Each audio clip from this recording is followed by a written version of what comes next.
Hi, welcome. I'm Tom, your host, and this is the DROPCAST Movie Poster Podcast Interview Edition. Today, I will talk to another very talented poster posse member that does book illustrations, alternative movie posters, and many other cool graphic designs that you can imagine. Courtney Autumn Martin, everybody. So stay tuned. Head over to our Instagram profile at DropMacOfficial or check us out on YouTube for the video version. And don't forget to smash that like button.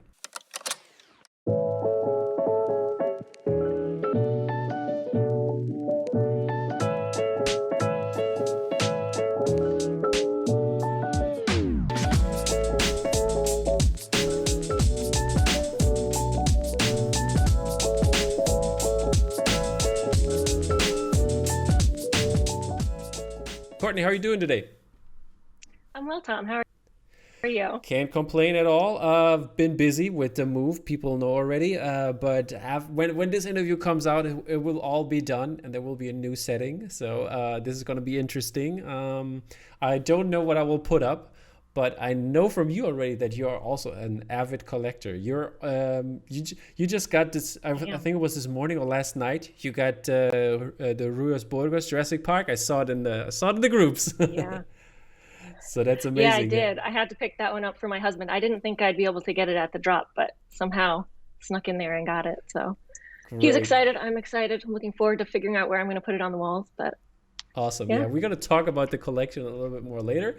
And as you might already know as well, speed round is the first thing we are going to do. 10 words, 10 things you associate with. And if you have to think about it, take your time. But okay. What pops at your head, that's most of the time the best answer. Alrighty, here we go. First thing is color. Orange. Character. Harry Potter. Samurai or ninja. Samurai. Your favorite holiday destination. Scotland. Your favorite Avenger. Steve Rogers, Captain America. All right. Your favorite tale, myth, or legend? Christmas Carol. All right. Your favorite author? Ray Bradbury. Interesting choice. Tool? Stippling Photoshop brushes. All right. Nice. And your favorite Tarantino movie? Kill Bill. All right. And last one, your favorite children's book?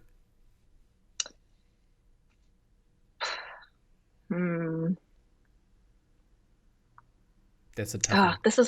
It's tough because I know I have favorites that aren't coming to mind. Mm-hmm. But I will say Harry Potter. We can talk about why, or not. All right, doesn't sure. matter. It was the last one, so you can say why now then right away.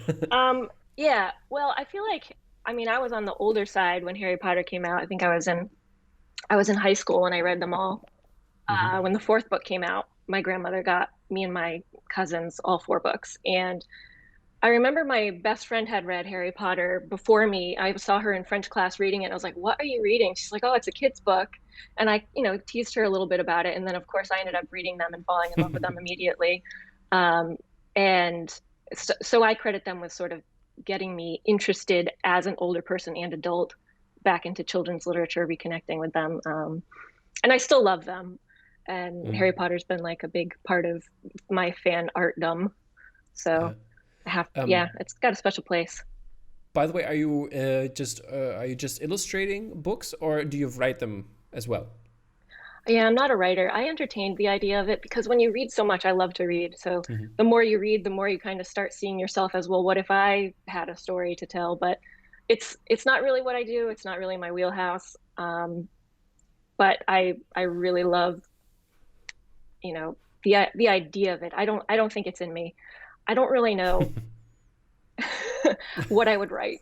I've thought about it. I thought about doing some kind of maybe a YA sci-fi. Mm-hmm. I guess that's what I would gravitate towards. But in the same way that I figure out what I want to make when it comes to illustrations or movie posters, it's usually like, well, what do I want? What do I want to put up on my wall? Mm. And the same would be true for motivation for writing a book, which would be like, well, what book do I want to read? What that's not out there that I haven't read yet. But the task is way too daunting. So for now, I'll just stick Alrighty. to illustrating. Yeah. Fair enough.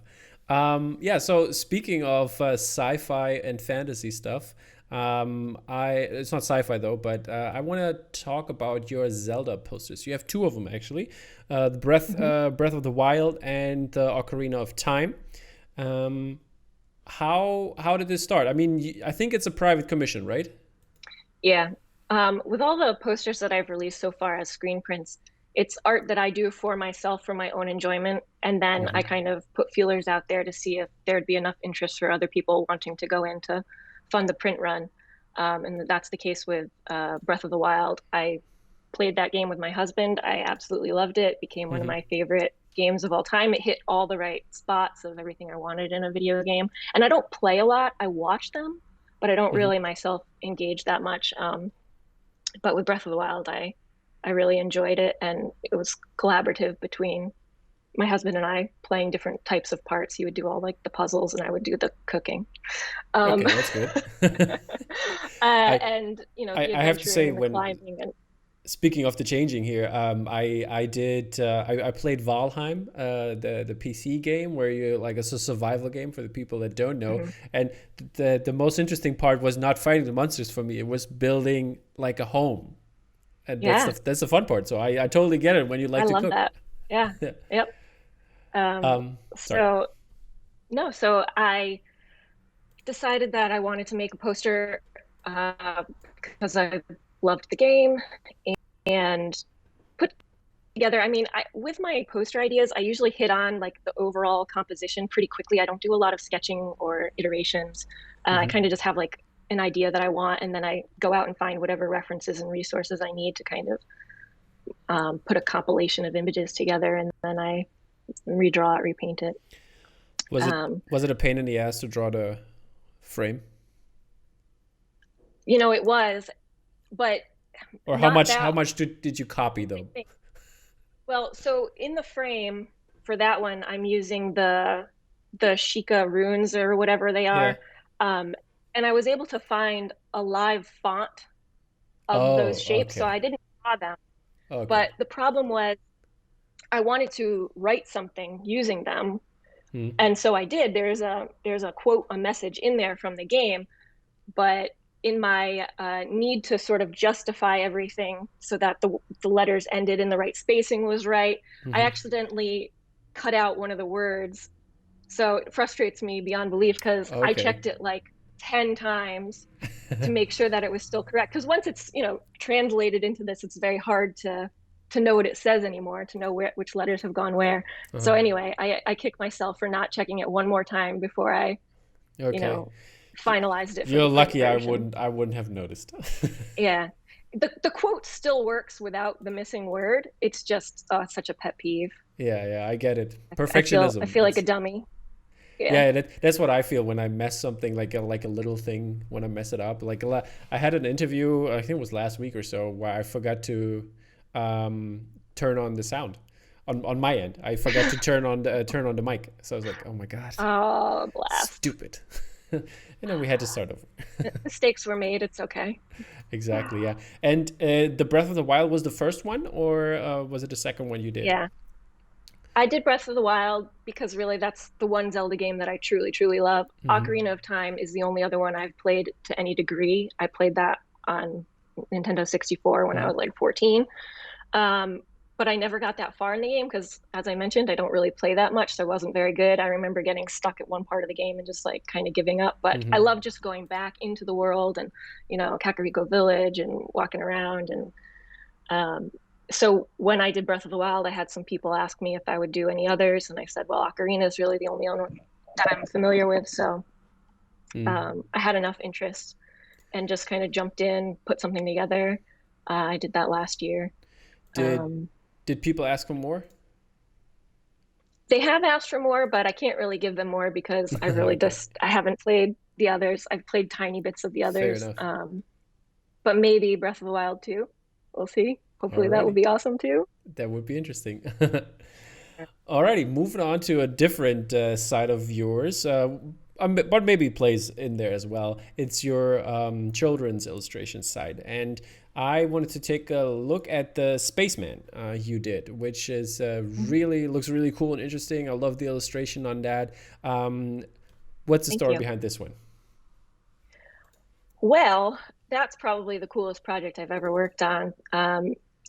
I had been working on my poster stuff for myself for fun, and a lot of it was, skewing sci-fi. Mm-hmm. So in my Instagram, I had a few images of astronauts and that kind of thing, and that was enough to get the attention of the art director at I think it's Delacorte Press or Penguin.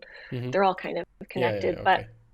he had seen enough to think, oh, this person can do, astronauts. So I got an email one day saying if I'd be interested, that they were doing a young adult, well, not a young adult, I forget what they call it, the youthful version adaptation Mm-hmm. of NASA astronaut Mike Massimino's book that he had done a few years back called Spaceman. So it's a very similar book. They trimmed it and kind of packaged it together for a younger audience, Mm. and they wanted an illustrated cover. So I was able to do that, and I don't know, that's really very cool to me to get to do something for Yeah. connected to NASA as like a space enthusiast. Yeah. Have you read the other version before, or? Yeah, as soon as I got the project, I'd already Amazoned the book and Mm-hmm. read it in a day and really liked it. So I knew what it would basically be about. I found it very inspiring, Mm. and yeah, that was enough. I didn't at the time. I hadn't read the adaptation version because it hadn't released yet. But Yeah. where they didn't provide that with me. I think they figured that the adult version was close enough. So Okay. Okay. um, yeah, so as far as the cover goes, it was just me, like, Mike's a little older now, but I wanted to depict him, 20 or so years Yeah. ago. Um, so it was just like finding a bunch of reference photos to try to get a likeness that also felt, Did has he seen it? like him, but yeah. Okay, Yep. that's cool. That's And great. when the book came out, I was following, him on his social media, and whenever he'd post that he's doing some kind of you know, podcast or video thing, it was always just such a thrill to see him physically holding up the book Awesome. and talking about it. And yeah, it was really cool. That's great. Speaking of space and space movies, what's your favorite astronaut space story movie? Well, I think Contact is my favorite. I did my own poster for it because who else is going to? But yeah, I I saw that movie when I was in middle school. I remember my family rented it on VHS and we watched it together. And I had a tremendous fear of aliens when I was a kid. Like that was my recurring nightmare was Really? UFOs, and I was traumatized by like ET, and Okay. yeah, no, it was absolutely terrifying. So I remember in the scene in Contact where she's going through the wormhole, Hmm. my heart was like pounding out of my chest. And because the whole time I was like, what is she going to see? What are they going to show us in this movie? This movie so far isn't a scary movie, Yeah, yeah, but I yeah. just, the ultimate fear of the unknown.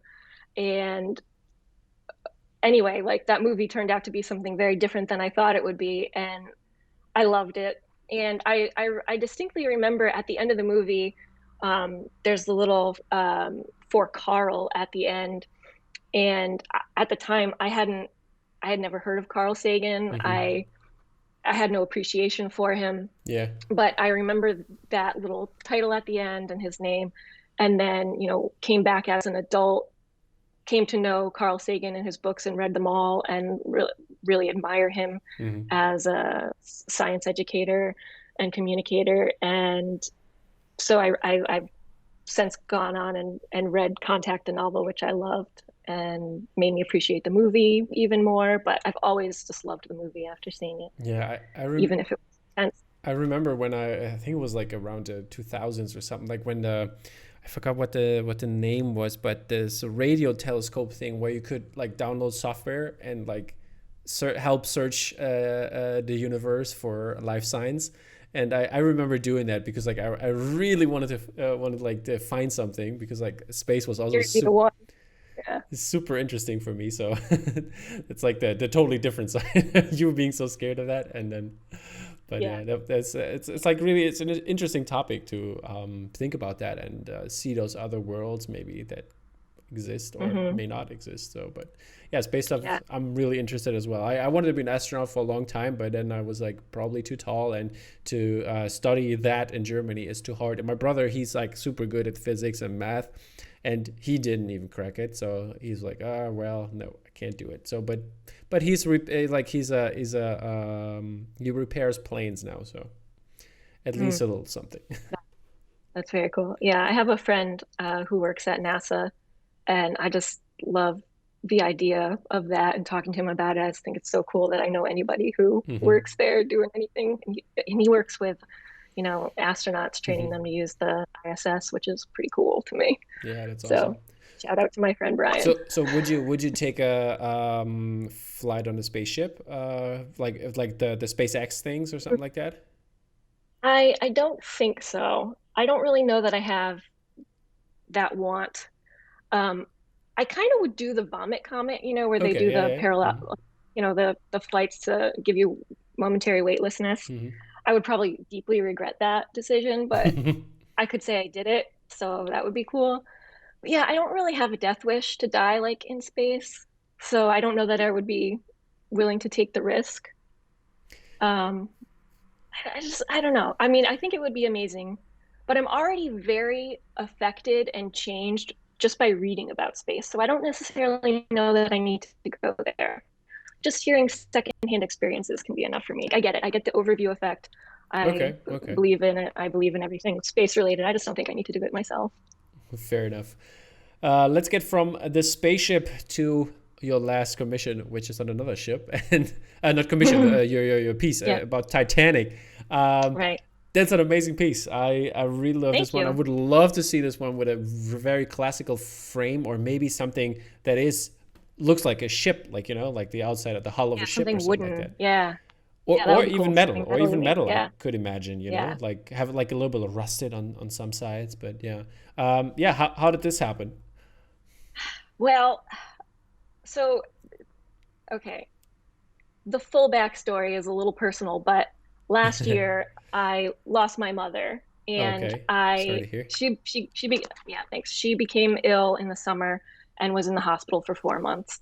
And I didn't do a lot of work in that time, um, which is fine. I needed to not do much. But in the fall, I needed to give myself a project to do that would take my mind off of what was going on and prove to myself that I could still work while being kind of emotionally overwhelmed.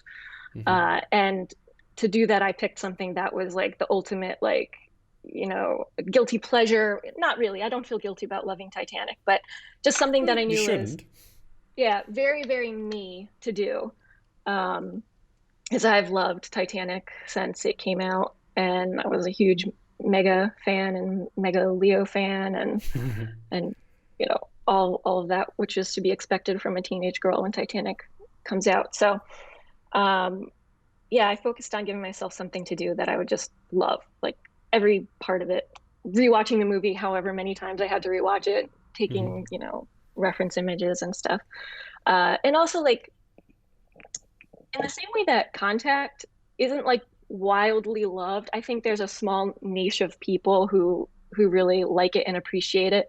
Titanic is obviously the opposite in that it's a huge worldwide audience, but within the poster community specifically, Yeah, there doesn't seem to be a lot of love for it.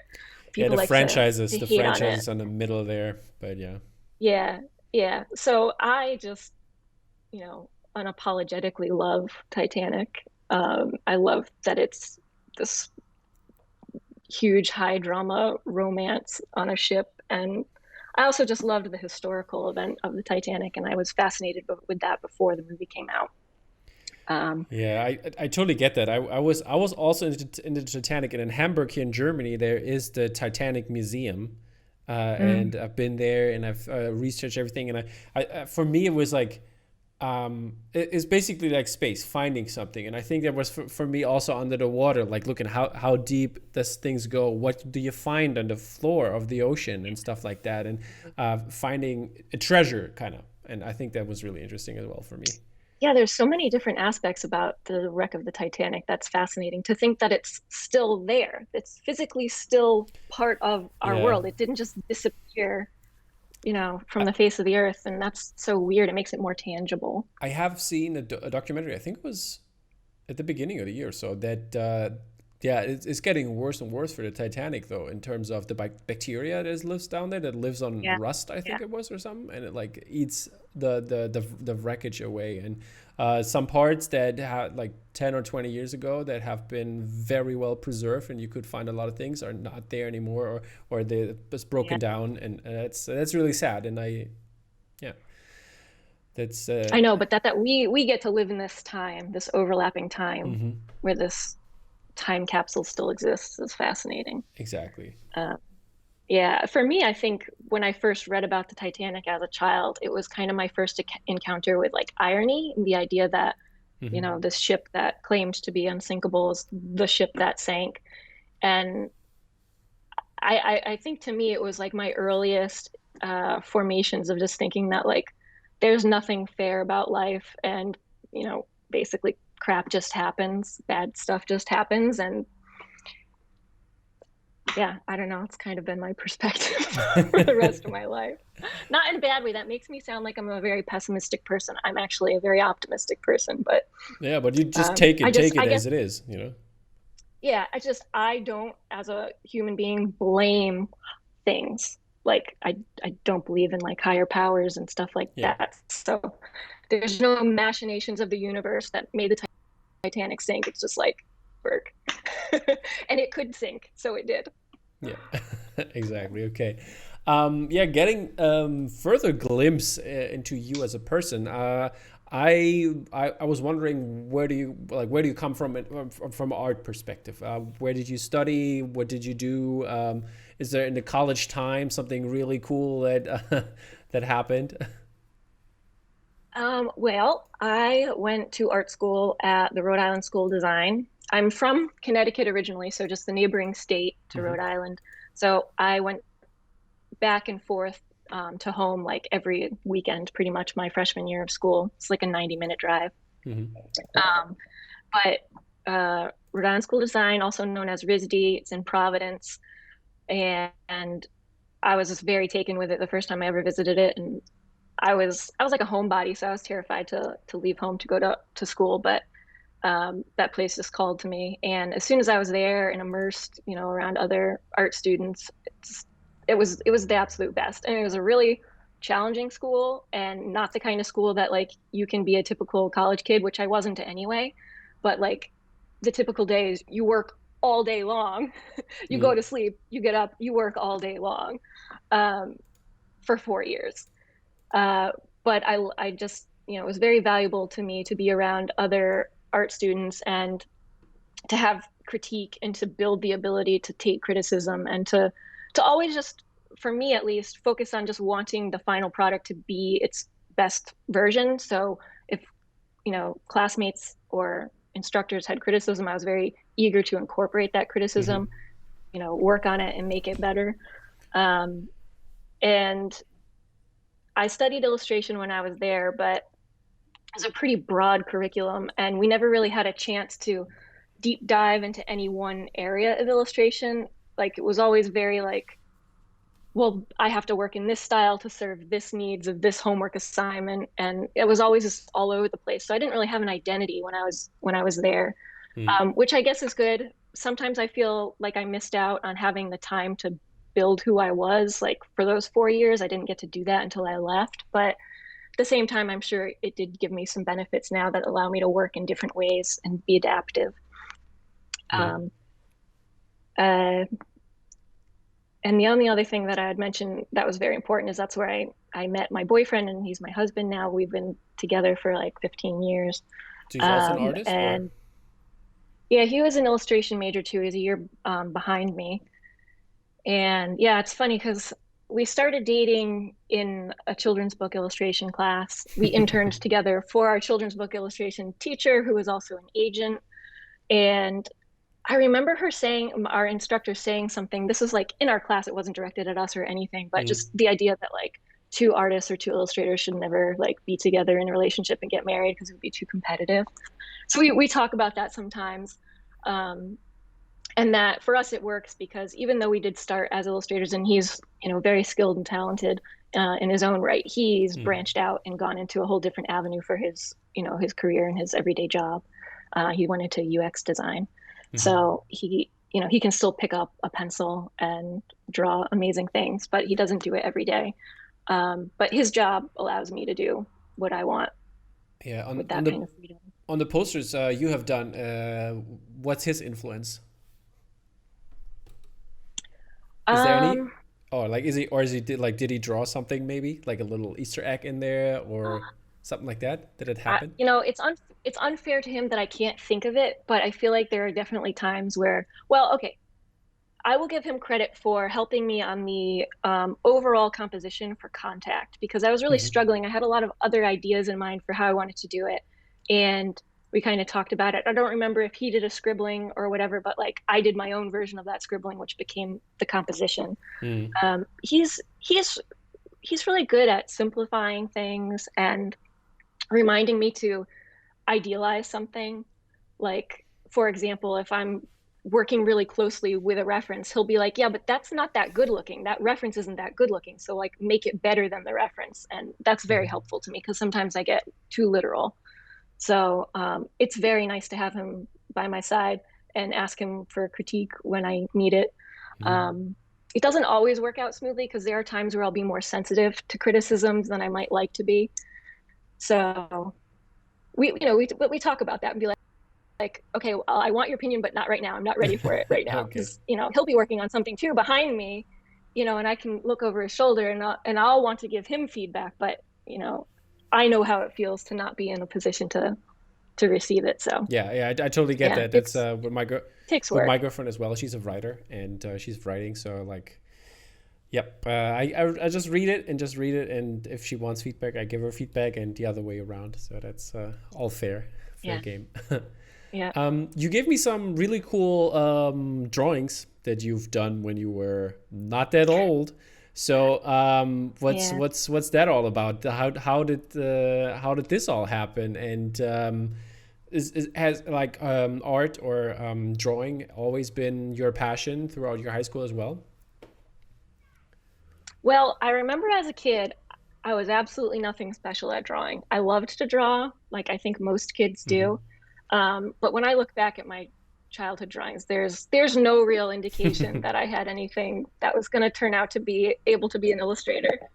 Whereas you look at my husband's stuff when he was a kid, and he was drawing beautiful little dinosaurs and all this, like, I couldn't do that. So um, I didn't really get into drawing until I consciously decided to. And I think that was influenced primarily by my older sister, who was into drawing and painting. And I do remember being like probably around sixth grade thinking, because she would have been in ninth grade at that Hmm. time, thinking, well, if she can do it, I can do it. Of Like course. I just, just got to work at it.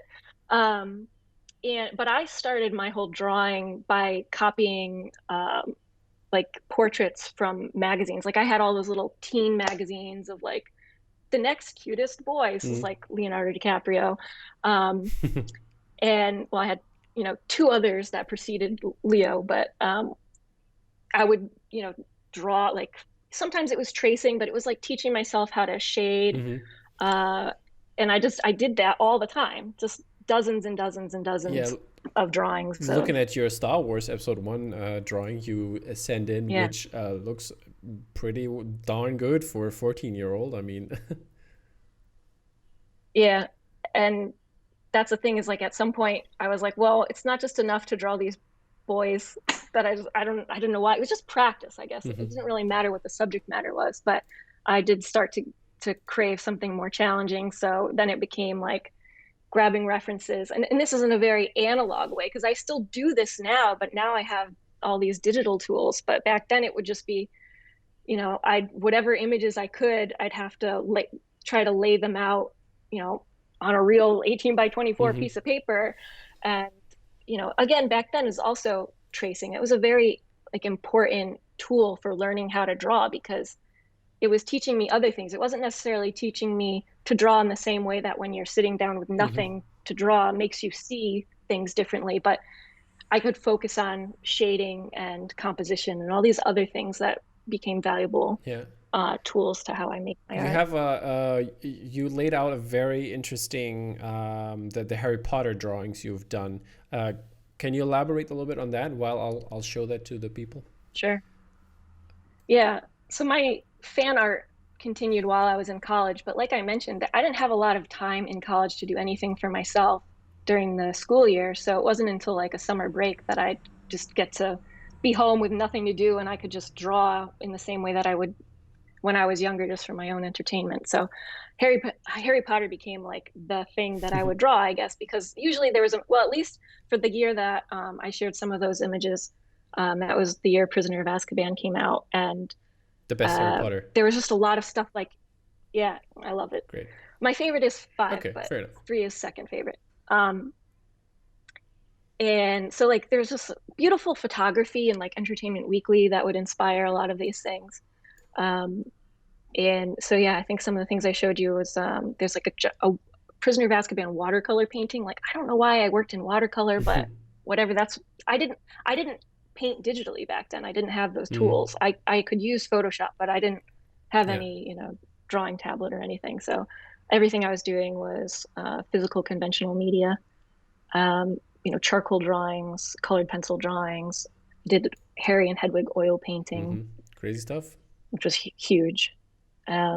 It was just like, okay, here's a subject matter, just have fun making art. It didn't really matter Mm. what I was doing or who I was doing it for, except it's like to be images. Yeah, and you rounded it up with some images that you turned into a digital illustration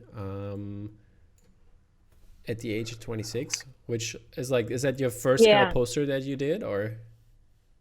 I feel like it was because when the last Harry Potter movie came out, I was throwing a party for my friends, a Harry Potter themed Hmm. party.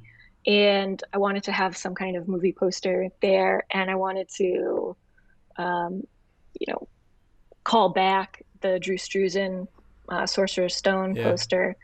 So that was like one of the earliest digital things that I had done. Like I was pretty much a novice when I was painting that. I look back at it and be like, this is not how I paint now, but um, yeah, just revisiting the way I used to work, which was do a pencil drawing first, and in this case, scanned it and painted it digitally in Photoshop. Mm.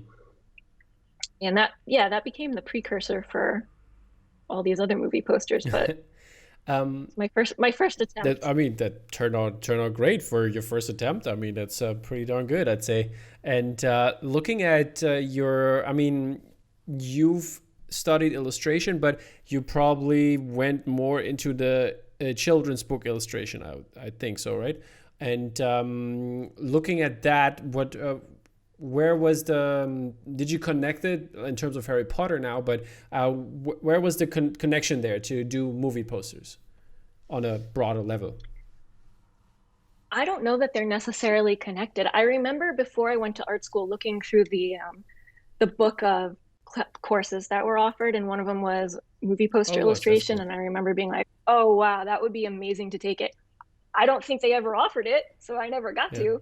But I that idea has always been in the back of my mind, but I had no idea how you get into that kind of work or industry. yeah. So when in college, it was much more accessible to use the resources that I had at hand, which were my instructors, and they were some of them involved in children's illustration. So that kind of became my education, and my contacts coming out of school were in children's publishing. So I followed that for a while. And at the time, I was also rediscovering my love for children's books, picture books, middle grade novels. I still love to read all young stuff. Hmm. Um, but yeah, movie posters wasn't on my radar for the last 15 years since I graduated. I just kind of fell into children's and went with it.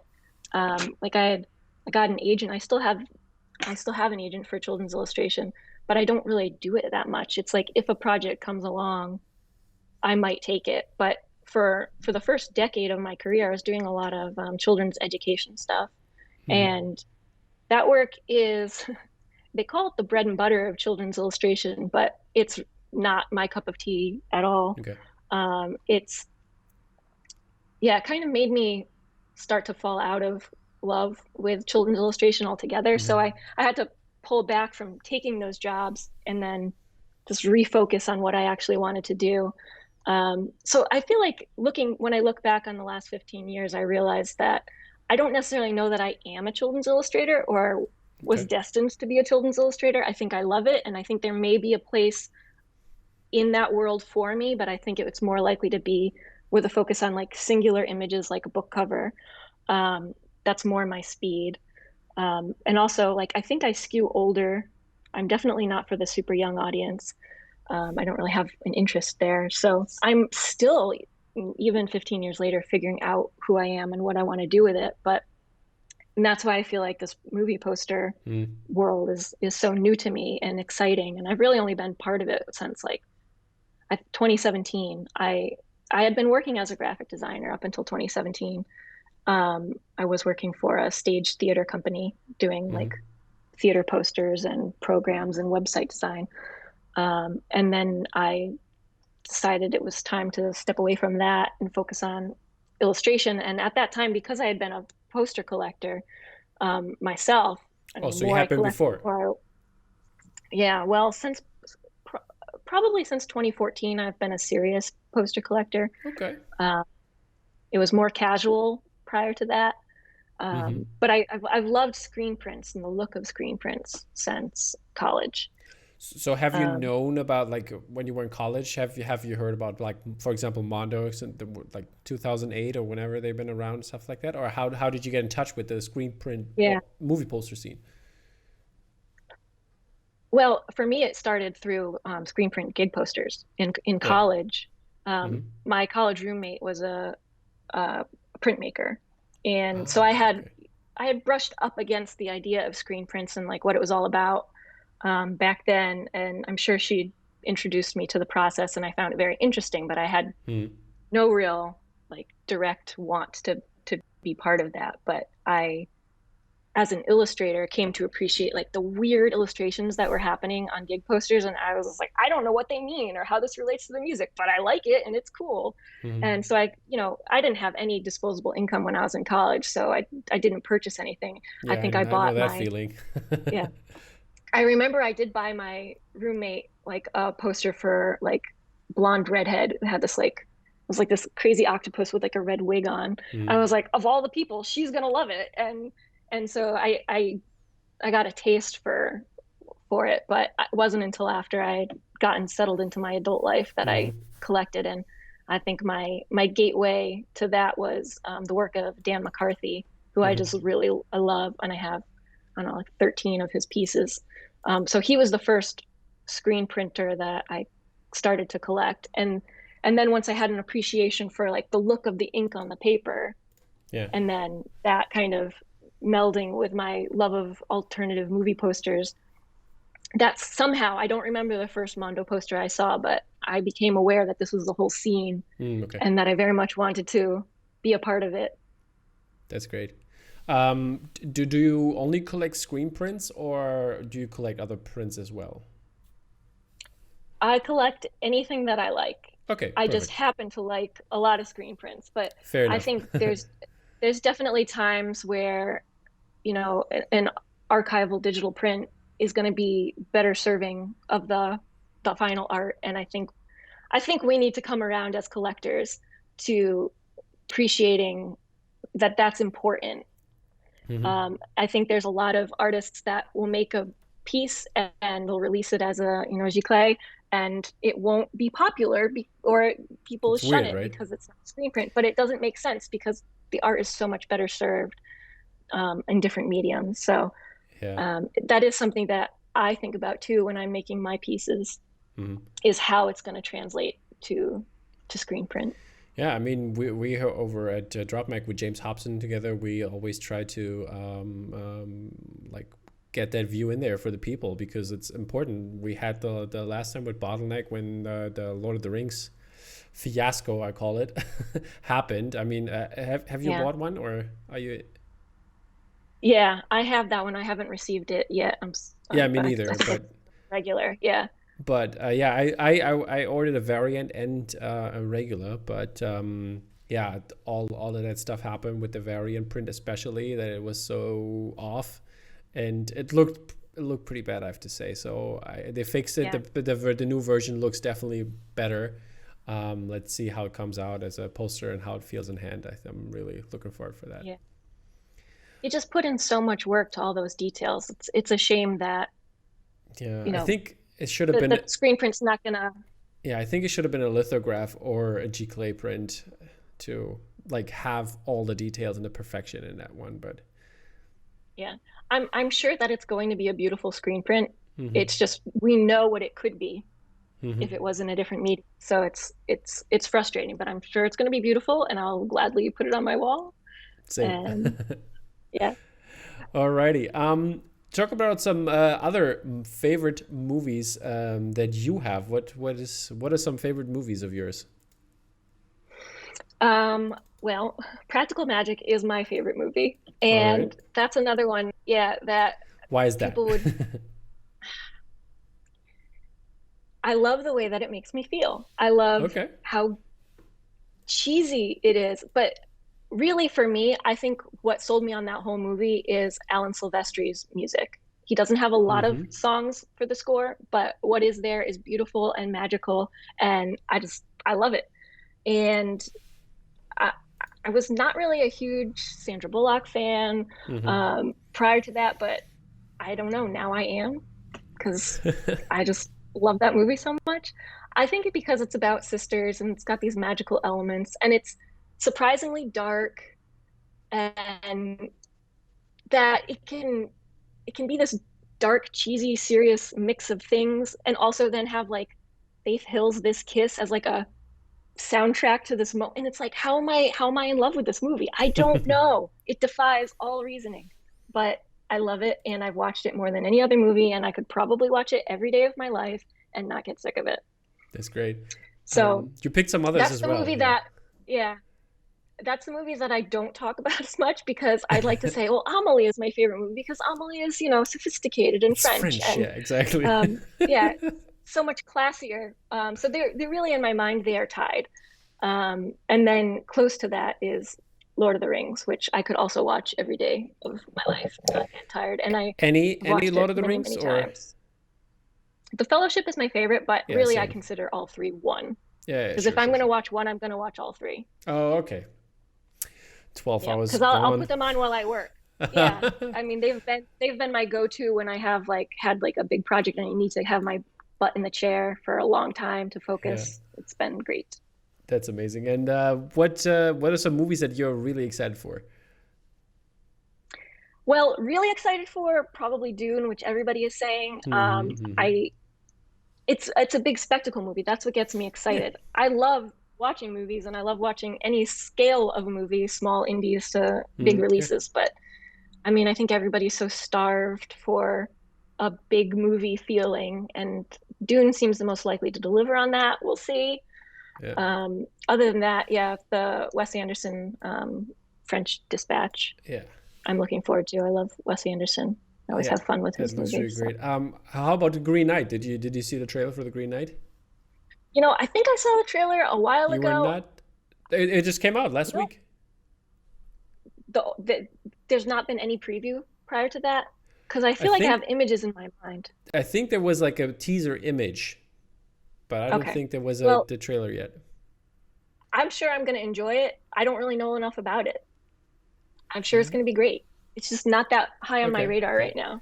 Well, it's like with the new trailer, it went like really up for me. So I really Okay. Yeah, I will want to check it get out. one. Yeah, I've been out of the loop this past week, but again and see what's out there. Alrighty. And what's the last movie or TV show or whatever you have seen that you want to talk about?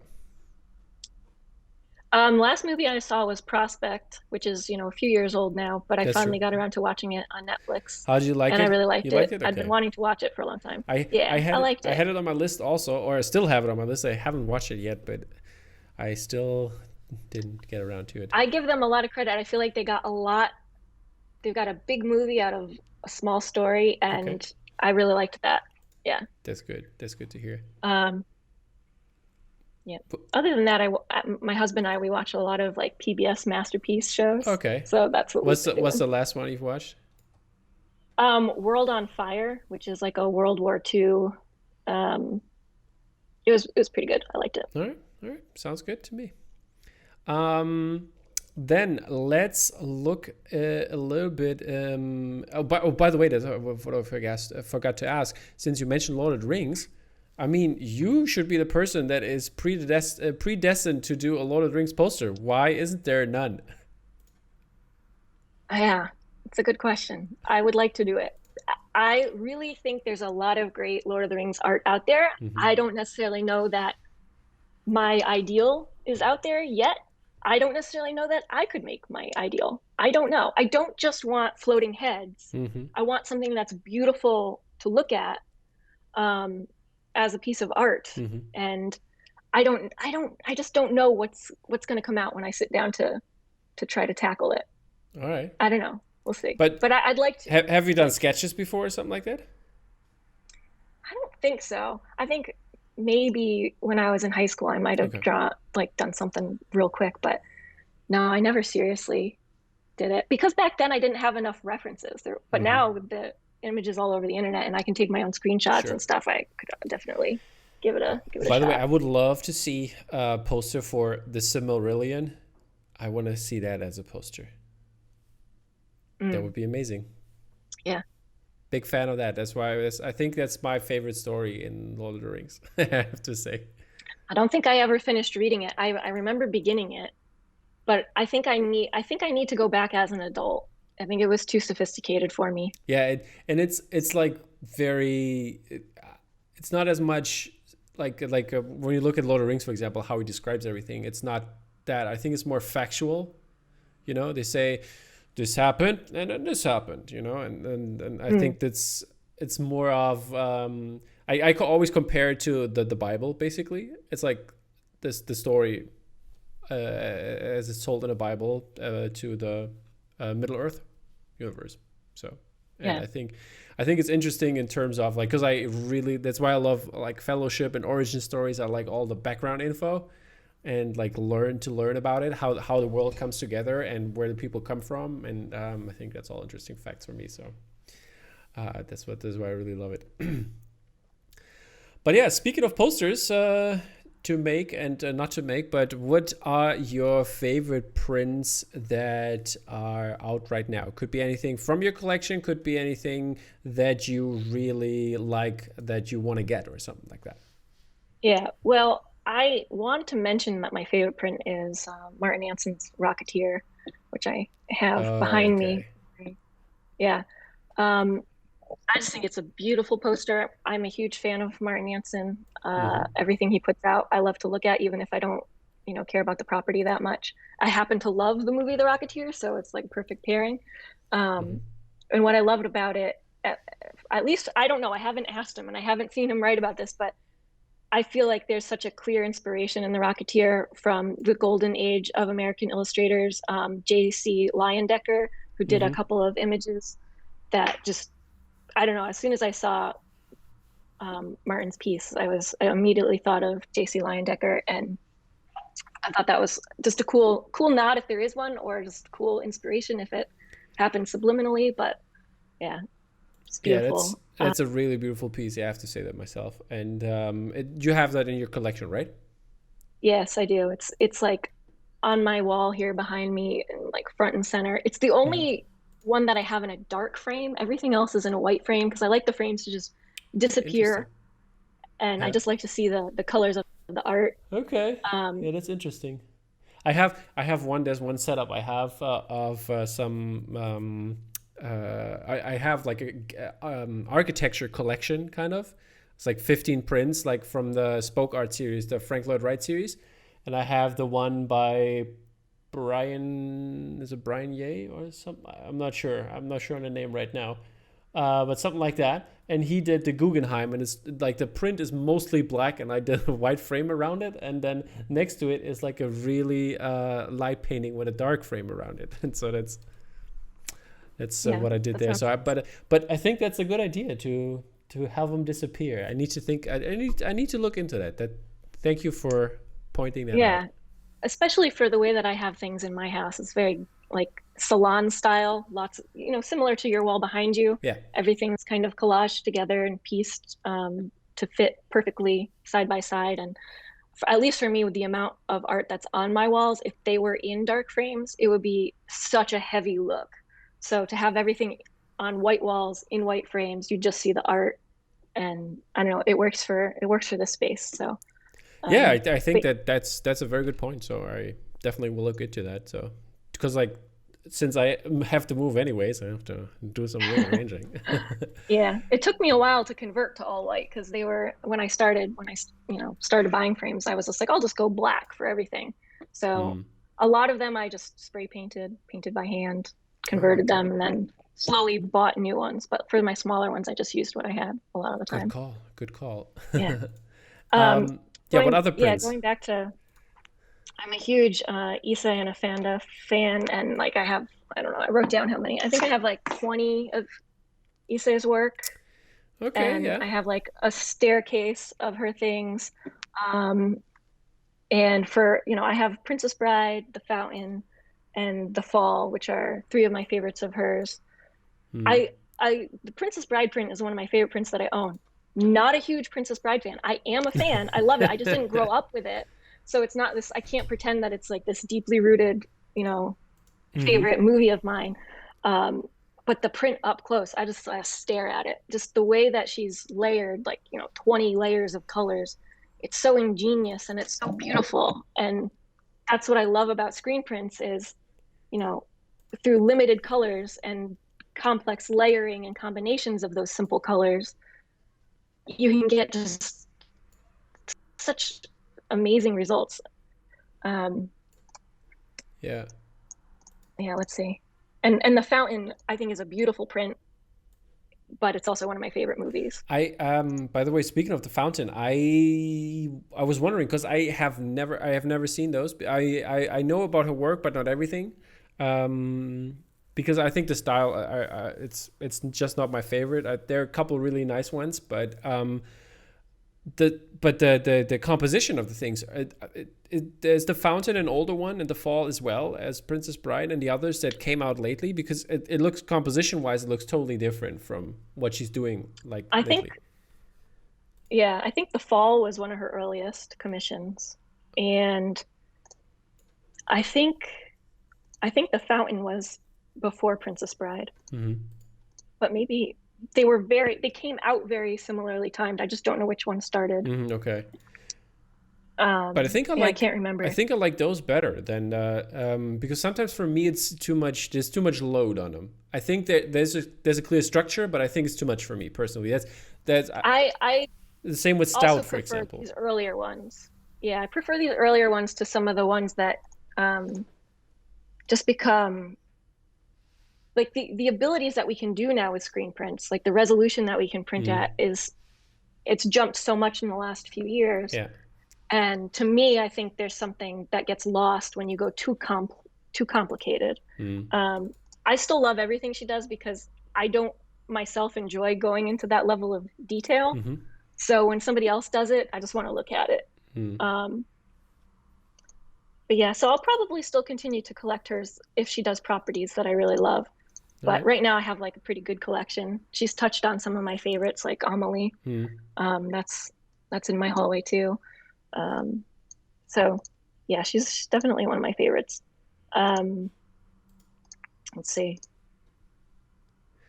Yeah, Tom Whalen would be up there too. Ah, Tom I Whalen. have like 15, yeah, 15 or so of his spread all around my house, and I love them. They're beautiful. The compositions are ingenious, Hmm. and I love the colors. Yeah, they're bold. They look good anywhere I put them. I have three Yeah. above my desk right here. I have a wall of them downstairs in my room. living room, basement. What would And you say? How big is your collection? I say I had 15 I mean, at the moment. in total, like all the work. Oh, total, all of them, like 230 around. All right. Then we're kind of similar. Yeah. That's what I have around there somewhere. Yeah, they're not all movie posters. I have a lot that are, art prints, Hmm. or I have a lot of like the national parks prints. Oh, those are nice. I Mm. this is me because because we talked the other day. We talked about the hot toys and sideshows and stuff like that. And I talked with Flory and Matt Ferguson and those guys about it. And Flory and James, they are both like avid collectors. If they start collecting, they want the whole thing. They can't stop. And I have a feeling for me it's more like that with posters. So if I would start collecting the parks, the 59 parks, I would definitely have to get them all. And Yeah. but there's so many really really good ones, and I'm like so tempted by it. Uh, Yep. I know. It's hard. It's hard to control oneself. but yeah, But this is the point right now for me that when I say I really the art has to be incredible for me to buy it. Otherwise, it has to have a connection, and that's the most important thing for me. If it doesn't have yeah. a connection, then I won't get it. That's why I think most of my collection are Star Wars pieces. I think probably like 40 to 50%. And yeah, I'm Yeah. big Star Wars fan, so that's why I have most of them, I guess. I know. I know. And when a new one comes out, you're like, oh, well, I have all these other ones. I have to have this one. Hmm. Hmm. Yeah, I Yep, know. I that's know. why May the Force was bad. I spent way too much. Spent way too much. Yeah, I'm definitely winding down on my speed at which I'm collecting because I've filled Mm-hmm. my walls. I've got everything where I want it. I can swap things out now, but Mm-hmm. the overall like layout of frames on my wall is going to stay the same because I've worked Yeah. out something that I like. So How now it's how just, mm, Sorry, go ahead. no, go ahead. How often do you switch them out? It depends. I'll only switch it out if I get something new in that I like better than what I have. But I don't love having a whole flat file full of things that are never going to see the light of day. So um, I do have some in there that I'll just collect. Like I mentioned, I collect Martin Anson's work. Well, I have his posters for Elysium and um, Ender's Game, Mm-hmm. and those have been on my wall when I had room early on in days when I was trying to fill my walls. Mm-hmm. But those are not movies that I want to look at every day. But I love the prints up close. I love taking them out and looking at them and seeing what decisions he made for how he's Yeah, going to use his that's color. So that's why it's lovely to have like a podcast where I can just pull stuff out and show to people and have them like the yeah, fun thing. I did that with Don from the Poster Posse. We did this flat file fight, we called it. And we both just did it on Instagram and we were sitting like in front of our flat file, and then one of us was like, it was like we were changing it up, and one of us was pulling out a poster, and then the other one's pulling out a poster, and then we had the people in the chat comment on it which one they like more. And so that was kind of fun. But like to show the art, and like everybody is I mean, since art is super subjective, but for everyone there's something that they like, so there's no actual winner, but it's fun just to see the yeah. beautiful art and the I love details. looking at other people's collections. Yeah. So yeah, maybe you have to come on. That's what we did for quite some time. I had also I showed I did this drawer. I pulled out one drawer of the flat file, and we went through that drawer. And I have them mostly in order. The first two are for Star Wars, and the rest is then science fiction or fantasy and horror and stuff like that. So then we just went through them, and I think that's a really cool way to do it. And I always would love to have some fellow collectors jump on the show Yeah. and show at least one drawer of their flat file. Yeah. Yeah. The challenge is a lot of it is on my wall. I might have like maybe 20 in my flat file. But if you have I'm not like sure. around 200 something prints, do you have 200 something on the wall? Okay, that's crazy. Yeah. Then we're just gonna do Yep. one room, I guess. Yeah. Just point. Exactly, exactly. Yeah, it's spread. I've got a lot of wall space in my condo. Hmm, That's what's so great. that's awesome. Yeah. And I filled it. How's the husband on that? Well, he loves looking at it. there are times where I might go on a little bit of a crazy spending spree, and I think I see some anxiety, building. But once I get everything hung up, and there are many times where he'll walk around the house and just, he'll thank me for having put all this effort into doing this, because he has the same taste ultimately. Okay, So, that's great. you Yeah. know, he doesn't get in my way, and he supports it financially, but he also reins me in when I get a little bit spend happy. So it's a good Yeah, yeah. balance. Okay, that's great. But yeah, because like it's the same here. My girlfriend, she really loves, like, for example, I always get her. I always can get her, try talking her into a poster if it's Ghibli. She's a big Ghibli fan, and anything Ghibli. Oh, have you seen this? And then she's like, oh, that's great. Yeah. Okay, Yeah. next present for her birthday, Christmas, or whatever is done. I do that too with Jurassic Park. I'm like, well, how did you see this new one that's coming out? Like, what are your thoughts on this one? And if he's Mm. like, oh yeah, I like that. I'm like, bye. That's an excuse enough for me. Was it also for the Bella Grace? You did you buy that one as well? Yes, I did. I love Bella's work, and I'm really excited Yeah. to see her getting more screen prints out there. So I just really want to support her and, Yeah. build a Also, collection of her stuff. a fellow poster posse member who Yeah. doesn't have time right now for poster creating. I guess she's highly pregnant, so Yes, yes. She's that's creating her awesome to hear. family. Exactly. So yeah, Yeah. but I still hope we're gonna see some art soon again from her, because as Yeah. we mentioned, she's very talented and has put out some really great ones. This one is still waiting for me. I talk because I talked to James and stuff like that, and I will have him send some posters over when there are like four of them. When I have four of them collected that I wanted from Vice Press, and then they're gonna send it over to me. So Gotcha. that's still Nice. waiting for me, and yeah, that's a great poster. Can't wait Yeah. to see them personally. Especially have you had it at home, this poster yet, or is it Yeah. still? Yeah. It's downstairs. I have like a wall of Jurassic Park and dinosaur stuff. So How's it's there. the It's the gold foil one. Yeah, I just want to say how does a gold foil? How does it look in person?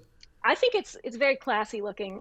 I personally find with foil it's hard to find the right spot for them, because depending on your lighting situation, it might look terrible in the Mm. spot that you have in mind for it. So you kind of have to adjust. So the place I have for it, it's fine. It's not really doing it justice. I'd like it to be in a brighter area. Mm-hmm. I think I need to get a non-glare overlay for All it. right. Mhm. Yeah, I just haven't given it the attention that it needs to really show it off, Cool, but cool. it's good.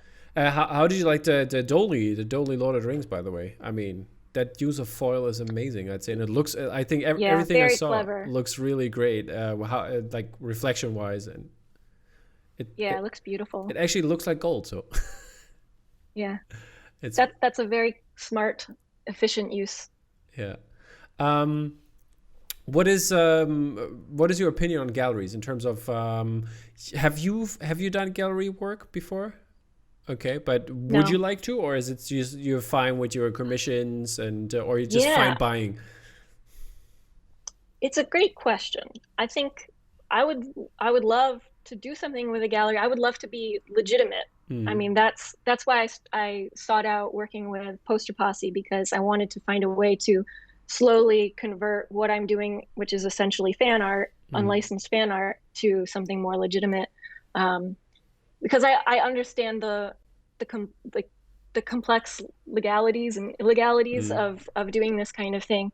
But ultimately, as an artist, I can't get away from just wanting to do what I want to do, and the freedom that comes with, doing my own, what are essentially reverse commissions, where I do the art first and then find people who like it, and mm, then we get a print made. Um, Especially because with licensed work, there's so many times you can't use likenesses, and that's what I do. I do portraits, and I really strive to capture, the actors that I'm yeah, portraying. So while I know that the more work that I do, if it's going to be legitimate, I'm going to have to find new ways to work to avoid front and center likenesses. But it's my passion, so it's hard to do. It's yeah. hard to give that up. I totally get it. Um, I mean, it's we see it with other artists as well. They are more in the private commission sector, well versed there, because that's their bread and butter, basically. I mean, looking at Jay Cantu, for example, really great artist, but his bread and butter is likeness as well. So yeah, it's yeah, hard sometimes to make that work. yeah. Totally get it. For example, looking at Terminator, when you have to do Arnie or Harrison Ford or was it Jeff Bridges, who's like likeness wise is hell. But yeah. Yeah. So since we talked about a lot about your collection and your latest entry, was also the Jurassic Park. Was that also the latest one you put up, or is there anything else that you put up lately? That's probably the latest one I put up, but actually the other one was Stan and Vince Captain America that arrived last week. I bought that Oh, one. that's nice. Um, Where was it, or did you buy it aftermarket? yeah, aftermarket. I got it on eBay. Ah, okay. But I'd been contemplating it for a while, and then my husband and I rewatched a bunch of Marvel movies, and I've always Mm-hmm. thought Captain America, First Avenger was my favorite, and Okay. rewatching it, you know, reminded me that it still is. I love the period. Mm-hmm. I love that it's like, not uh, present day, and I love Steve Rogers as a character. Yeah. So I yesterday I got my cap as well. I got the Endgame cap by Phantom City Creative, and that was really great. nice. That poster Yeah, looks really good in person. But now I need the other one as well. So the first Avenger one. So yeah. looking into that. But yeah. So you've sent me a bunch of great photos of your house with all the beautiful art up. Can you walk us through this? I start in the Sure. order that you gave me. Okay, let me go onto mine and see what I sent you. It's the workspace, the first one. Right. Oh yes, what my house looks like. Okay, so yes, so that's where I'm sitting right now. Mm-hmm. Um, this is our living room. So 2 years ago, I think we decided to convert our living room, which had our couch and our television and our gaming consoles, here in this space Mm-hmm. on our main level of our condo. We decided to put that in our basement, which is a finished basement, All and right. move our studio up here, take our desks and our computers, because I was really tired of working in a windowless basement that has a small window. I was like, we have this big window that we don't even look at all day because we're off doing our work, and I just wanted to get out of the basement. So we made this huge transition, and I've loved it. Every day that I get up and I come down here and I go to work, it's awesome, That's and great. love having It the natural light.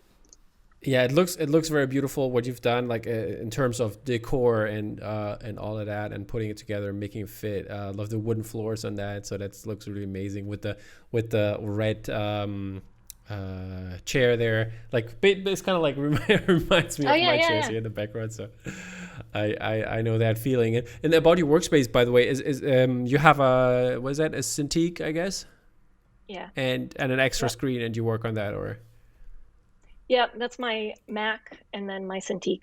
And the Cintiq kind of revolutionized how I work. I got that. Um, Basically, it was the first big expense before and as I was leaving my job in 2017. hmm.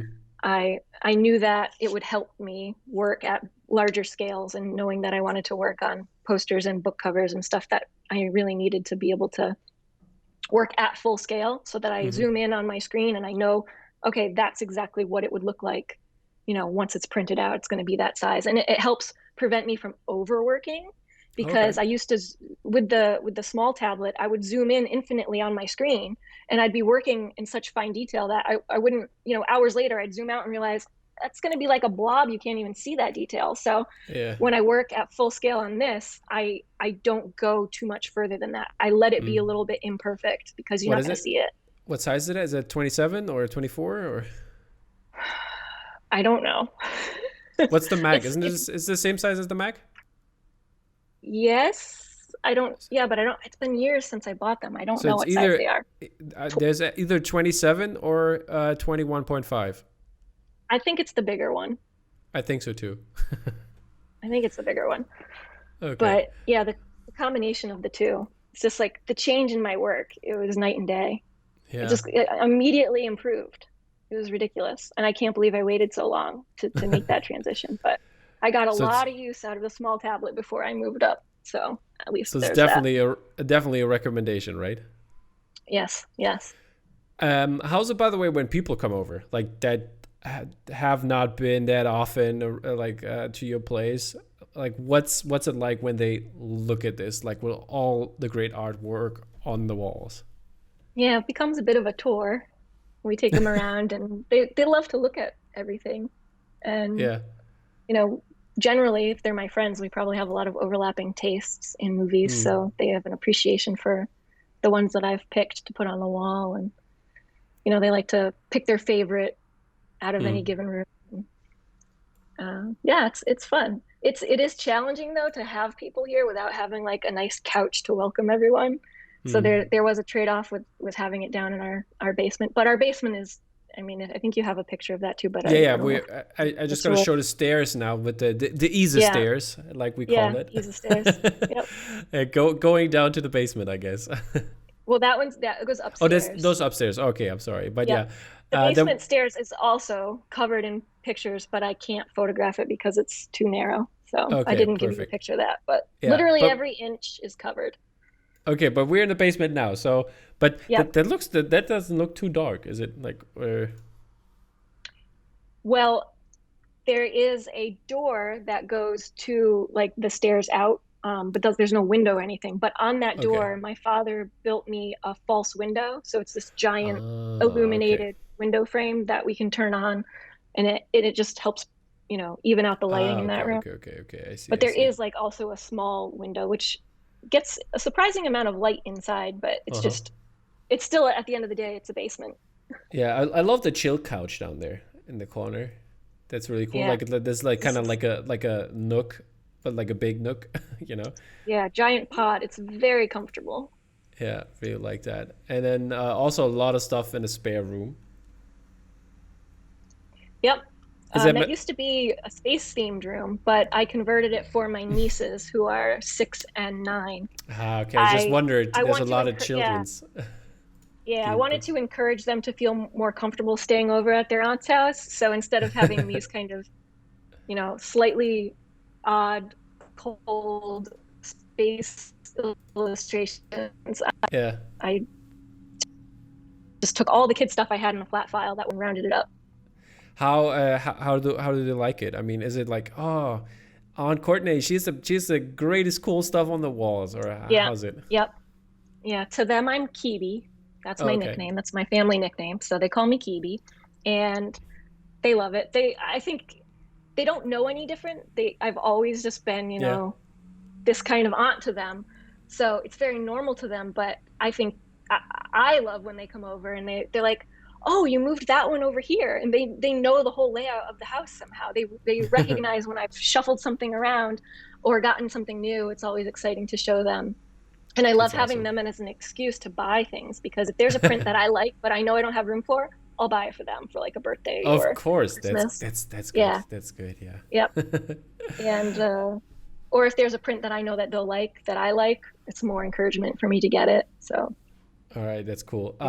Yeah, speaking of, we talked about your desk and all the work that is going on in the house, but I was wondering what you are working on right now. Is there something you can talk about?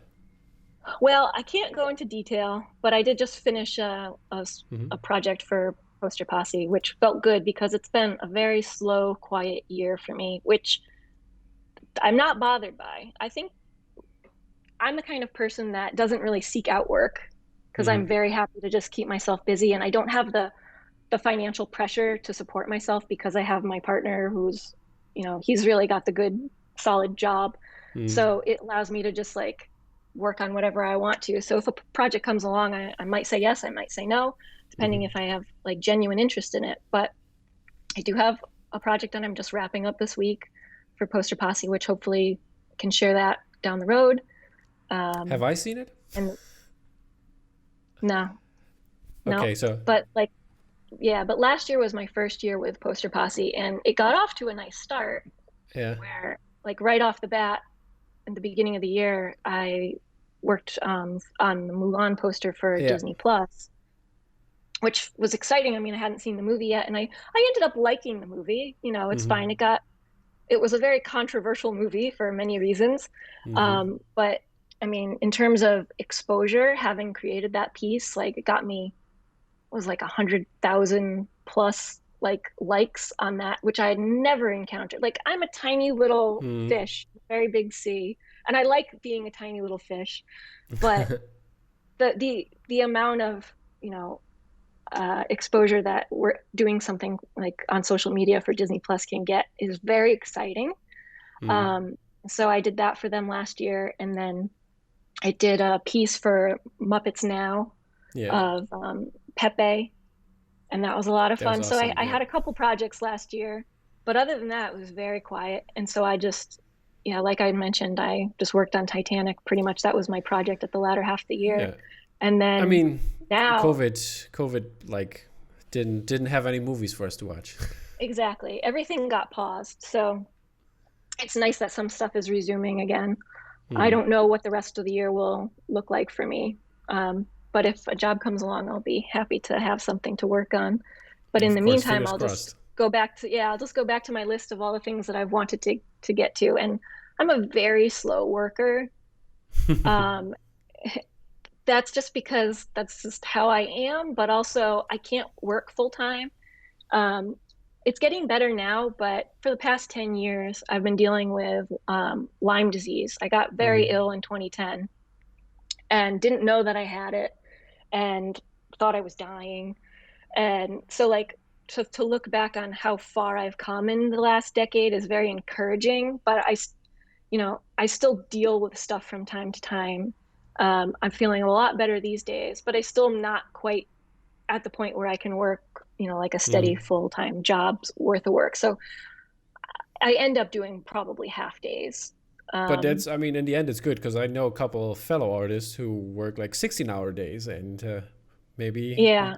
Yeah, that's a I'll better do that choice on when I your have end. to. Yeah, when I have to make a deadline, I will do whatever I need to do, but I really do like to try to plan it so that I'm not because any level like that kind of stress on my body, I'll immediately suffer for it. So Hmm. I've had to learn what works for me and what I have to avoid.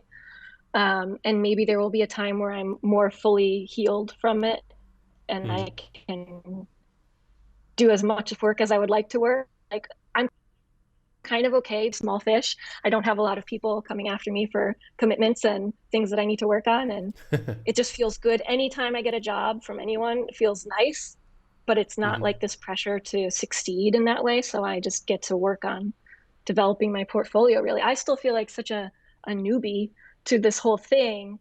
And you know, I'm just beginning this whole poster thing. I'm excited for But stuff that I might get to do, But but you've been around, like I wouldn't, I don't know. Let's call it expert, since you've been collecting for quite some time, so you know a way around and how composition works and what other artists do who are very accomplished. And I mean that's also a way to get there to be on the same level. So I think yeah, don't sell yourself short here. no, I'm actually very excited because I feel like I have a lot to learn about myself Mm, as an illustrator and what I want to do, and also like talked about the ways that I need to push myself to think in different ways so that I can solve these problems when, you know, they give me a project and I can't do the likeness. Like I'm going to mm, have to grow as an illustrator, and I'm excited for what that means because I don't know what that's going to look like for me. yeah. But All right.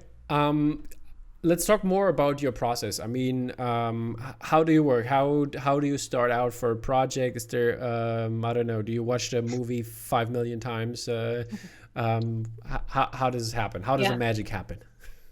Well, if I'm doing something for myself, it means I love the movie and I'm very familiar with it, and I probably have already a good idea of the kind of thing I want to achieve. But it generally starts with what do I want to look at? Not what's best for the movie, but like what's going to be pleasing to look at because at the end of the day, it's something that's supposed to go on your wall. You're supposed to see it every day, and there's got to Hmm. be something about it that's going to make me appreciate the aesthetic. And then the other things I consider are just how do I capture the essence of the movie? How do I story tell? lots of different components, bring them together, to represent the essence of this movie. And obviously for me, that's just the characters, the main characters, how I picture them, the sort of defining moments and maybe defining places, see if I can incorporate a little bit of that. But when I actually sit down to do a composition, I don't sketch a lot. I don't think out things that much. I play around, and the idea kind of comes out of just manipulating images. I might do a really quick little thumbnail that sort of shows me like, okay, well, this is going to be big and this is going to be small, but it doesn't give me a lot of information beyond that, because I'm so reliant on reference images at this point, which I'd like to move away from. But for now, I am reliant on reference images. So I go and I gather as much as I can from the internet, take my own screenshots and that sort of thing. I mean, that's what people do. There's a lot of people that work with reference, so it's not a shame or anything. So yeah, but knowing that, like, I have this other side of me as a children's illustrator that is its own thing, and and I see other illustrators out there, they're much more illustrative than they are like photorealism, which I'm more photorealism than I am illustrative. That I kind of want to find a new version of me somewhere in between a little bit. I see. So that's something that I want to work towards. Yeah. But for now, my process is gathering references, throwing them into Photoshop, manipulating them, stretching them, scaling them. I'll do a very simple like composite using the photos that I find to get the layout. I'll start painting over them to connect the images, to get them to flow, just to think about how I can. I'll pull up your Arrival, the sketch and the final poster for the people to see. I think that's the what you're talking about, right? Yeah. You can see with Arrival that the sketch is the sketch is basically a photo sketch. It's just photos, and then I've eventually translated them to my own hand through painting it. But for that one, I wanted to create something for Arrival that just felt like the movie to me, and that was mostly done through the color palette of the movie, which has got this very like warm and cold combination for the different scenes and the different times of the scenes. So I didn't really think about it that much. I don't necessarily know if it's my most successful composition. I think it's okay. I think it serves the movie. I think it did what I wanted to, but I didn't have as much personal attachment to Arrival as I did for even Interstellar. Yeah. Or definitely for Contact, personal movie. So Arrival was more like, okay, I can do this. I really like the movie. It was more of an experiment of what does it feel like to do a poster for a movie that's not one of my top favorite, like most passionate things, to feel a little bit more objective about it.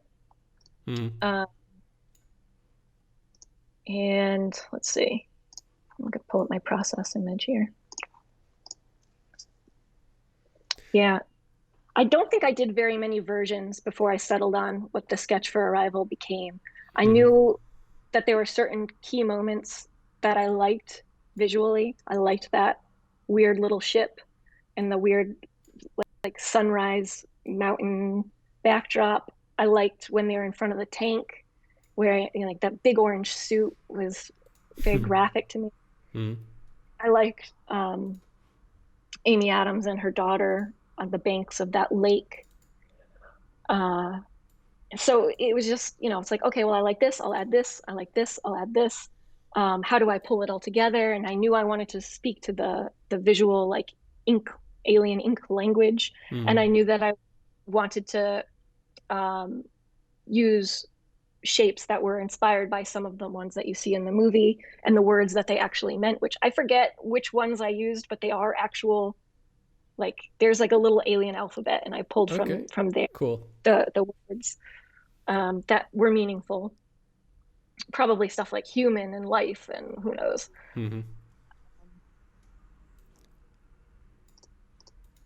But yeah, for me, like one of the things I've really enjoyed about becoming more familiar with screen printing is how it's influenced the way that I paint my images. As we talked about, when you've got a really detailed, beautifully painted image, it doesn't always translate to breaking it down into simple colors. So I want the JPEG image of my final poster to be very close to what you're going to get in the screen print, which means I limit the way that I am able to paint. So that means I'm using brushes that are basically painting with dots, solid color dots. Yeah, I'll show those images while you talk, okay? Yeah. Yep. And that allows me to not get too detailed, because I know I can't get beyond a certain level of pixels. And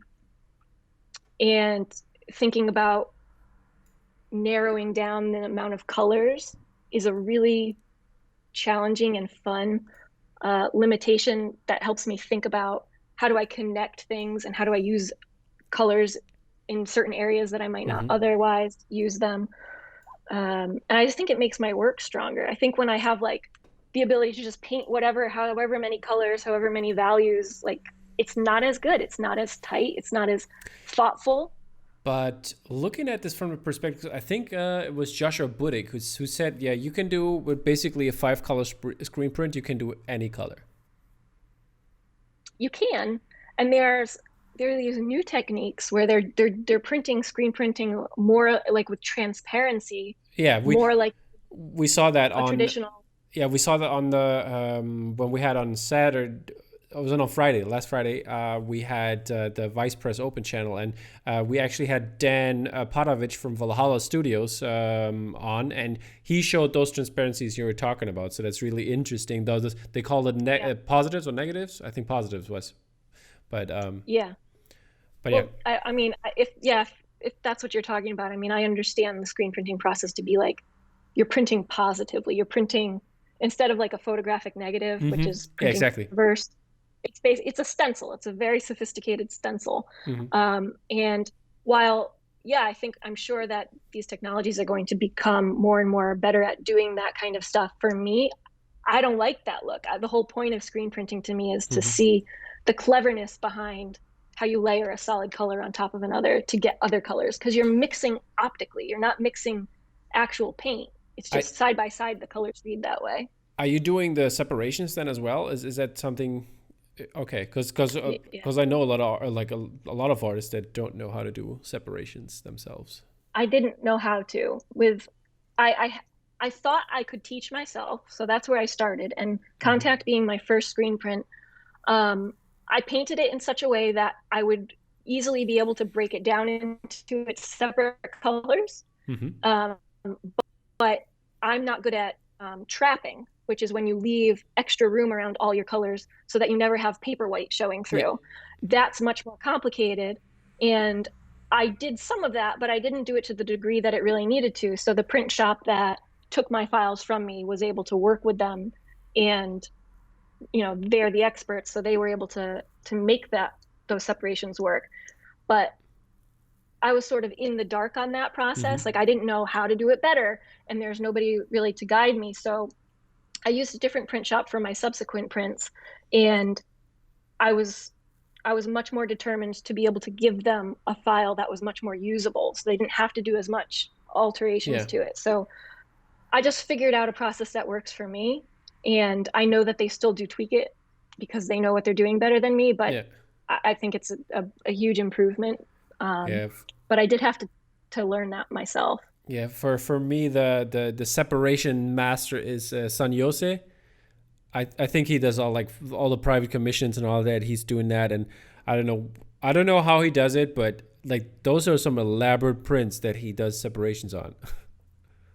Yeah, that would make me very nervous.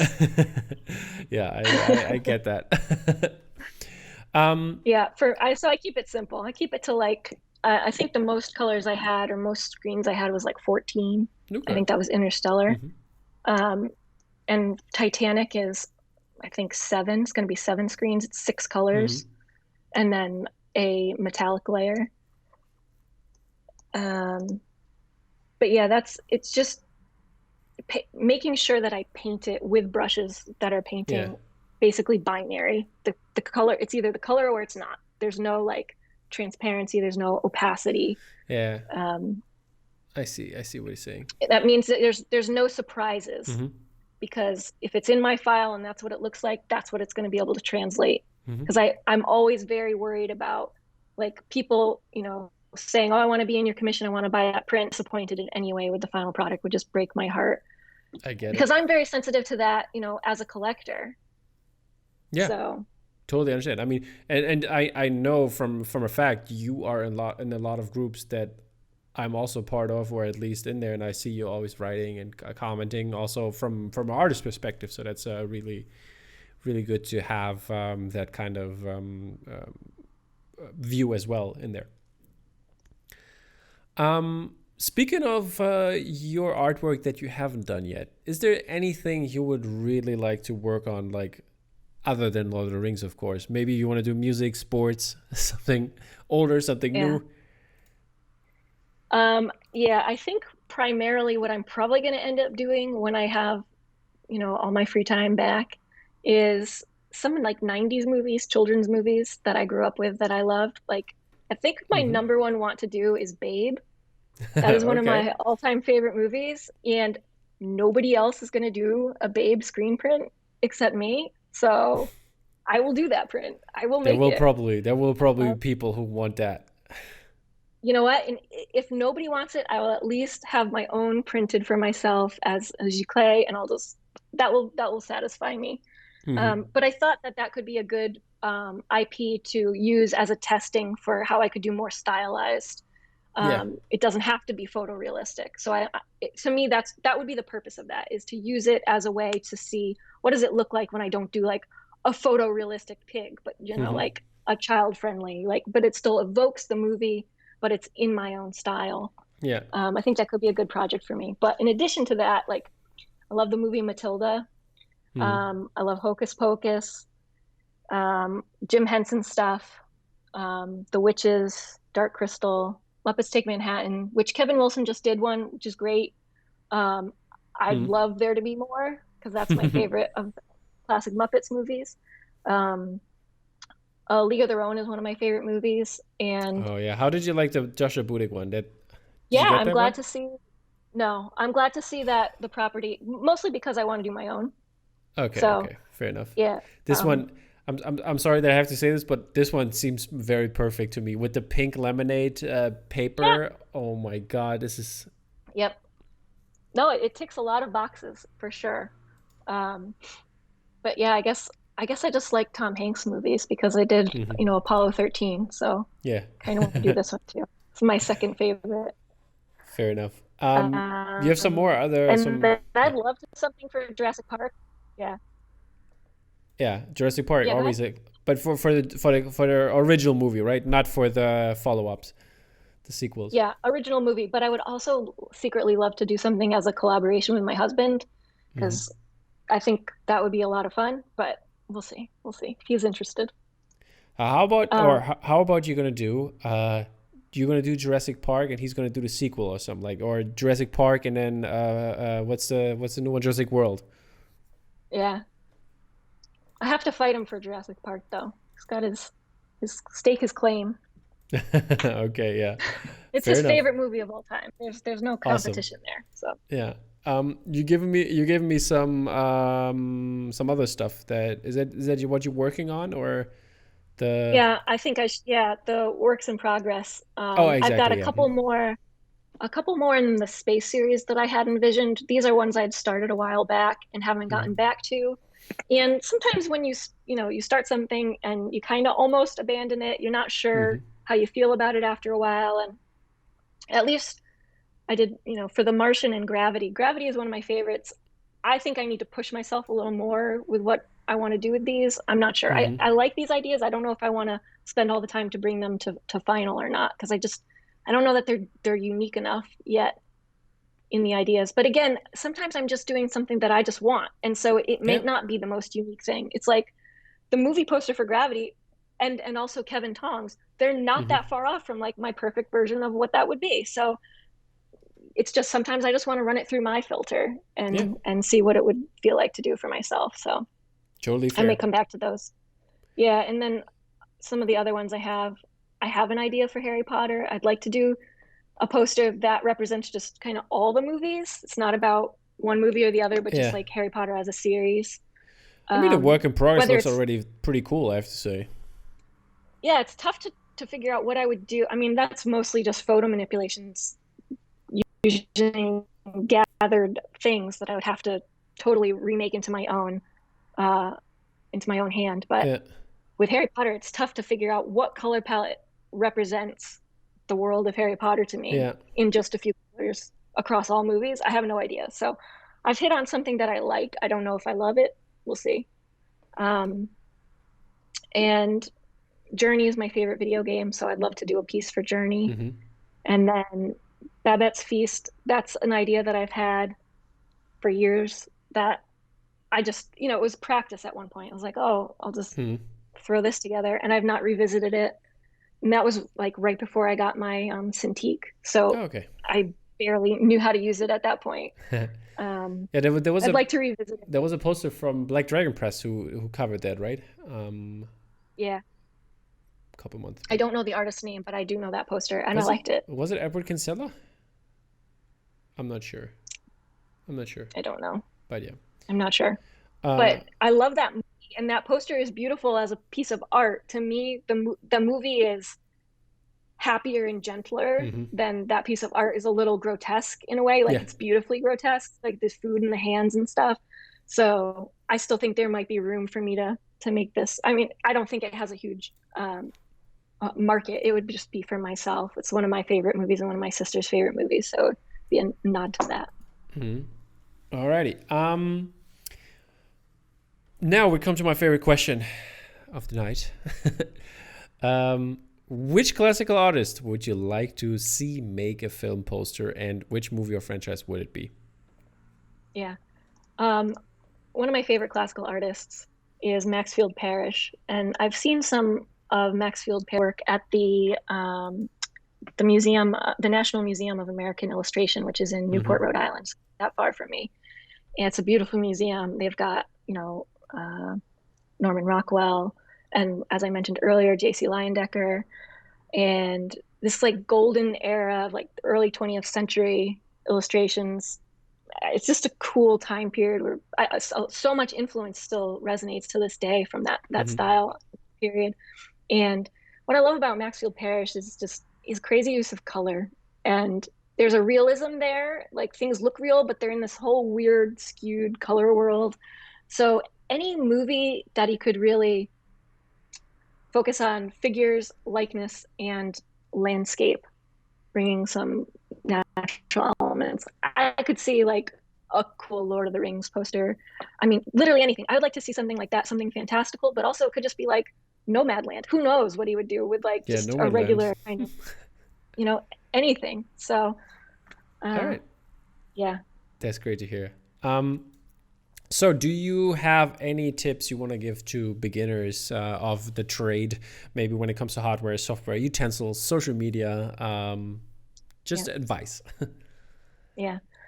Um, for me, it's really comes down to the tools that you're using can make the whole difference. For me, it's finding something that works for me, which is the Cintiq, which isn't going to be what works for everyone, but spending the money where you can, when you can, save up for it, whatever you need to get the tools to make the art, because you have to constantly be learning new ways to work in order to achieve what you have in mind. And uh,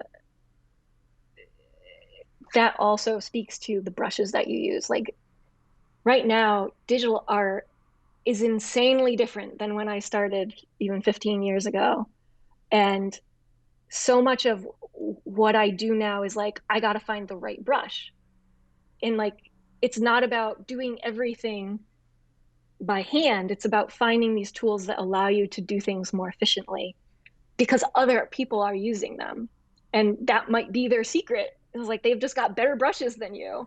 Um, but as far as other advice, I was thinking about what it would be like to be a young want-to-be illustrator right now with social media, and it must be so intimidating because you're bombarded.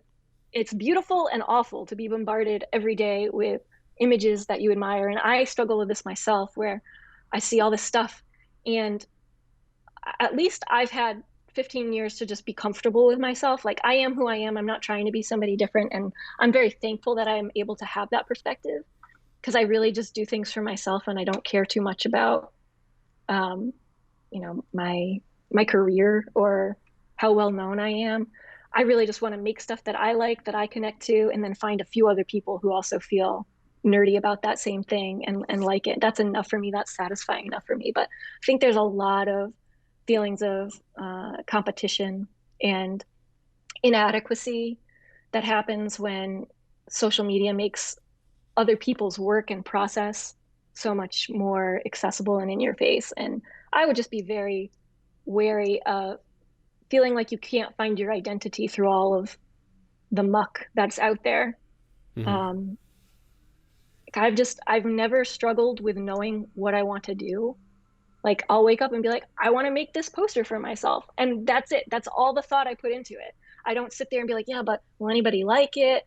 Or like, is it worth doing? Like, I don't listen to any of those voices. So it lets me get stuff done because you're always going to be vulnerable when you're making something that you care about, but you just got to own it and not let it stop you from doing the things that you enjoy doing. Because at least for myself and for all my friends who became artists, some who became much more successful and well known than others, like it's always been when they've followed what's inside of them, what they're passionate about, they do it for themselves and nobody else. That's what gets them noticed. That's what gets them the work. And it leads to other things. So I think you can never go wrong with just doing what you want to do. It's still hard, it's still work, but Definitely. But yeah, thank you. That's some really good advice for the up and coming artists out there. And yeah, but last but not least, I want to give you the chance to do some shout outs to your family, to your husband, obviously, I guess is going to be in there. Other artists, the Poster Posse, whoever you want to shout out. And also let the people know maybe beforehand where they can find you. And maybe if you want to plug something else, do that. Sure. Well, you can find me at camartinart.com, and pretty much all of my other social media accounts are tied to CA Martin Art. So Facebook, Twitter, Instagram. You can find whatever prints I might have available at shopcamartinart.com. And yeah, I mostly use Instagram. I'm also active on Facebook.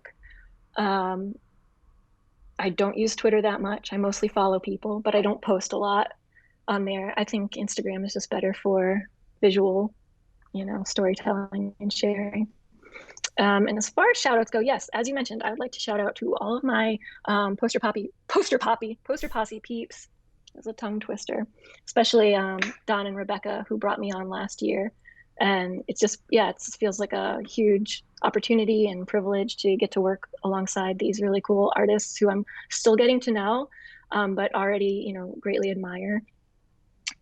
Shout out to my family if they've made it this far listening to me.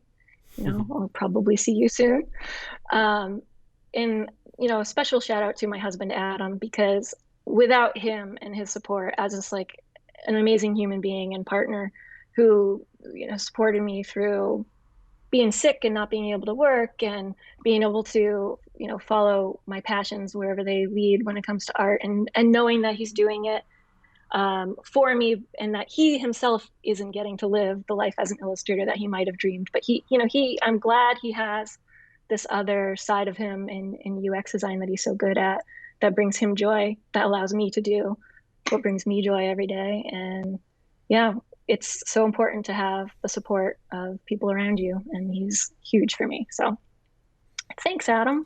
That's awesome. That's awesome to hear. That makes me tear up almost. And this is because that's what all about. It's I love doing those interviews, and I love to hear those stories, and people having living their life doing art they love. And I think that's what this is all about. So Courtney, thanks so much for coming on. It has been such a pleasure talking to you, and that you made the step. It's been a pleasure. Yeah, thank you. How was it, by the way? Because for the people out there, I had to try to talk a little Courtney into it a little bit.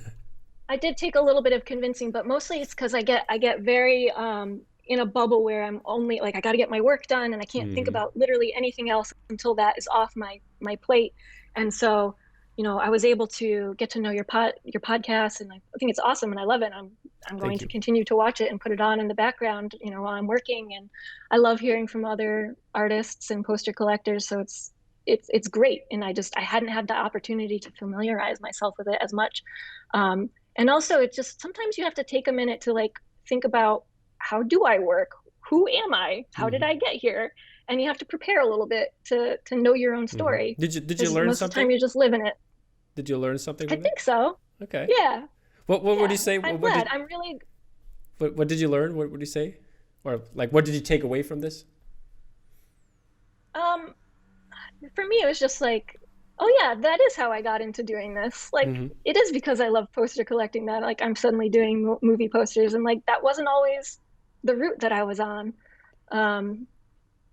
Yeah, I mean, ultimately, it's just I'm just really grateful to be able to do this stuff and to have this chance to talk to you and to talk about my background and stuff. I really appreciate it, because I just feel like I'm just starting and I haven't earned the right to talk to anybody yet about it, and I am so eager to just keep learning and getting better at it. So yeah, see that's not true. You've earned that. You've put out some great work, and you're a great person, and it was my pleasure to have you on. So thank you for coming on. And we will have some more releases next week, people. So check out that as well. I mean, Courtney is in the know. She doesn't have to watch that part when I talk about all the latest releases, but it's always fun to catch up. Thank you so much for coming on, Courtney. It's been a pleasure. Say hi to your husband, that he moved away from his desk while he had to work, and made this possible. Yeah. Okay. Yes. Thank you, guys. So much, Tom. Take care. Bye-bye.